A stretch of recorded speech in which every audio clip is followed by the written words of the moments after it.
আসসালামু আলাইকুম। রান্না করব আজকে সবজি খিচুড়ি। এইজন্য শীতের সবজিগুলো সব একে একে কেটে নিলাম। নিলাম এখানে ডাল, মসুরির ডাল, মুগ ডাল, পোলাওর চাল এবং ভাতের চাল। এটা দিয়ে আজকে খিচুড়ি রান্না করব, সবজি খিচুড়ি।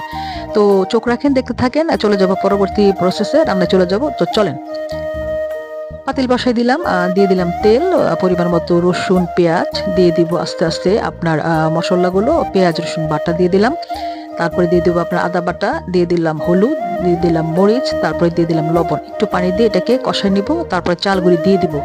দিয়ে একদম ওলটপালট করে ভালো করে ভেজে নিব। তারপরে পরবর্তী প্রসেস যাব। তো এই শীতের দিনে সবজি খিচুড়ি খেতে ভালো লাগে, তো আপনারা চেষ্টা করবেন। আমি আমার মতো চেষ্টা করেছি। সবজিগুলি কাটা ছিল, সব দিয়ে দিলাম। এখন এটাকে ভালো মতো নেড়ে চেড়ে নিব। তারপরে পানি দিয়ে দমে দিয়ে দিব যতক্ষণ না পর্যন্ত চাল এবং সবজিগুলো ফুটে আসে। তো দেখতে থাকেন, এই মশলাগুলো মাখা হয়ে গেছে, আপনার চালগুলো মোটামুটি মাখা মাখা হয়ে গেছে। এখন আমি পরিমাণ মতো পানি দিয়ে ঢেকে দিব সিদ্ধ হওয়া পর্যন্ত। চোখ রাখেন, দেখতে থাকেন।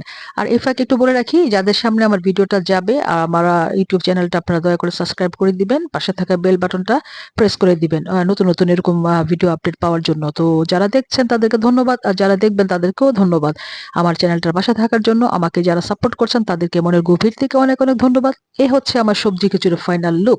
দেখেন কেমন হলো, কমেন্টসে জানাবেন। ধন্যবাদ।